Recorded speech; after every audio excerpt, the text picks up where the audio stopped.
Hello दोस्तों, आज का मेरा टॉपिक है किराना दुकान में ग्राहक कितना उधारी करने पर आपकी दुकान छोड़ता है।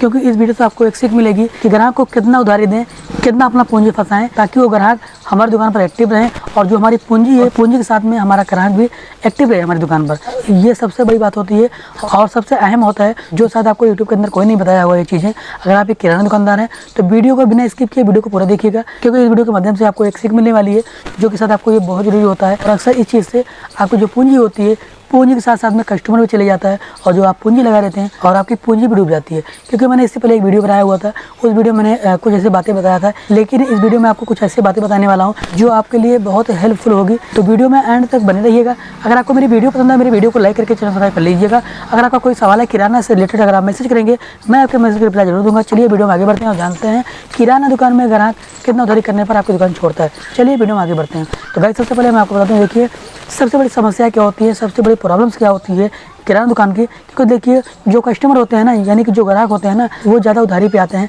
और लेकिन हम किराना दुकानदार को क्या करना चाहिए कि जो हमारी पूंजी है वो बरकरार रहे और हमारा ग्राहक भी हमसे एक्टिव रहे। क्योंकि देखिए ये हम दुकानदार की गलतियां होती हैं, हम किराना दुकानदार गलतियां कर जाते हैं नए पर। क्योंकि देखिए जब आप नए किराना दुकान ओपन करते हैं तो ये चीज़ के बारे में आपको नॉलेज नहीं होता है। जैसे कि मैं आपको एग्जाम्पल पर बता रहा हूँ, आप नए दुकान ओपन किए, कोई डिस्ट्रीब्यूटर वाला आ गया या भी कोई होलसेलर हो गया, आपको दुकान पर आता है, सेलमैन आता है, तो कोई भी सामान चिपका के चले जाता है। अब आपको उतना नॉलेज नहीं है कि कौन सा सामान हमारा ज़्यादा निकलने वाला है, यानी कौन सा प्रोडक्ट हमारा ज़्यादा सेल होने वाला है, ये आपको एक्सपीरियंस नहीं होता है। वो तो चिपका के चले जाता है, लेकिन आपको दिक्कतें होती है उस चीज़ में, आपकी जो पूंजी होती है उसी में फंसे रहता है। इसी तरह से कस्टमर भी होते हैं, ग्राहक को कितना उधारी दें जो हमारा पूंजी है, हमारा पूंजी ना मरे और उसके साथ साथ हमारा जो ग्राहक है रेगुलर रहे, हमारी दुकान पर एक्टिव रहे। ये चीज़ें आपको जानना जरूरी होता है।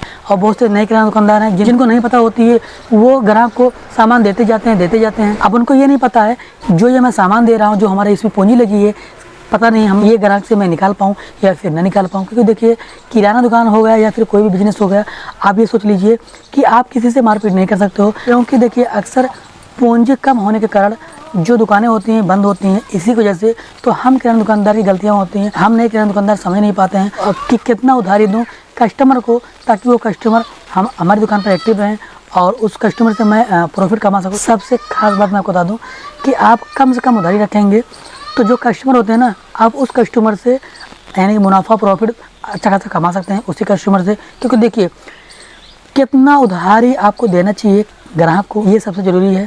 यानी कि 100 रुपये या 200 रुपये या 400 रुपये 500 रुपये 1000 कितना देना चाहिए ताकि जो आपकी पूंजी है, आपका पूंजी और ग्राहक दोनों ही न जाएं। देखिए सबसे खास बात कि अगर आप ज़्यादा उधारी देंगे, जैसे कि अगर आप 100 रुपये उधारी दे रहे हैं तब ठीक है, 200 दे रहे हैं फिर भी ठीक है, अगर आप 300 दे रहे हैं फिर भी चलाऊँ है। अगर उससे ज़्यादा आप देते हैं, यानी कि अगर 500 रुपये ज़्यादा हो गया आपका, यानी कि कस्टमर के पास उधारी, तो ये सोच लीजिएगा अगर 500 है तो आपको उसमें से 250 रुपये 200 रुपये देगा या फिर मिनिमम 300 रुपये देगा और 200 रुपये आपका लटका देगा। यानी जो आपकी पूंजी है और जो आपका मुनाफा प्रॉफिट होता है, जो आपका फ़ायदा वाला पैसा है और जो आपका पूंजी है, यानी कि पूंजी के साथ साथ में आपका जो फ़ायदा है जिस प्रोडक्ट से, आपको वो भी डूब जाएगा। ज़्यादा उधारी होने पर जो ग्राहक होते हैं ना, वो आपकी दुकान से कतराने लगते हैं, यानी कटने लगते हैं। तो आपको ये चाहिए कि कम उधारी दूँ ताकि हमारा वो ग्राहक हमारी दुकान पर आते रहे और वो अपनी ज़रूरत की चीज़ें लेता रहे। ज़्यादा उधारी आप देंगे तो गांव में कॉलोनी में यही दिक्कतें होती हैं। क्योंकि देखिए ज़्यादा उधारी होने पर जो कस्टमर होते हैं ना, जो ग्राहक होते हैं ना, वो सामान का पूरा पेमेंट नहीं कर पाते हैं। इस वजह से वो दूसरी दुकान देखते हैं, क्योंकि वो जानते हैं कि मैं जाऊँगा तो वो दुकानदार हमसे बोलेगा पहले वाले सामान का पैसा नहीं मिला है। इस वजह से आपकी दुकान छोड़ता है। तो आपको ये चाहिए कि मैं कम उधारी दूँ, क्योंकि देखिए अगर आप कम उधारी देंगे तो जो आपका कस्टमर है ना, वो कस्टमर आपकी दुकान को छोड़कर कभी नहीं जाएगा। अगर आप ज़्यादा उधारी देंगे तो 110% है तो वो ग्राहक आपकी दुकान छोड़ देता है ना।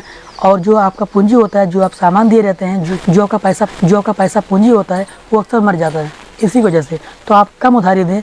मिनिमम मैं आपको बता रहा हूँ, एक टारगेट रख लीजिए 100 रुपये या 150 रुपये, इससे तो मत रखिएगा। अगर आप 100 रुपये या 150 रुपये ज़्यादा उधारी नहीं करेंगे तो 110% है, मैं गारंटी लेता हूँ कि जो आपके कस्टमर है ना, आपके कस्टमर भी बरकरार रहेंगे और आपके कस्टमर आपकी दुकान से नहीं कटेंगे, वो रेगुलर आपसे सामान लेंगे, अपनी ज़रूरत की चीज़ें।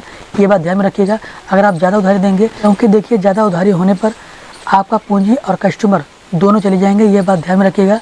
और ये चीज़ें अक्सर होती है, जो मेन चीज़ होता है पूंजी होता है, जो लोग लगाते जाते हैं नए नए पर, और इसी के कारण उनकी दुकानें बंद होती हैं। तो ये गलती मत कीजिएगा, आप उतनी उधारी रखिएगा ताकि वो ग्राहक दे सके आपको और आगे से सामान ले सके, दूसरा सामान। इस तरह से आप करिएगा, क्योंकि देखिए अगर आप इस तरह से करते हैं यानी कि आपकी जो सेल है, आपकी सेल अच्छी खासी होगी और आप उसी कस्टमर से 2 पैसा कमाएंगे। कम से कम उधारी देना ताकि आपका पूंजी और कस्टमर दोनों रहें।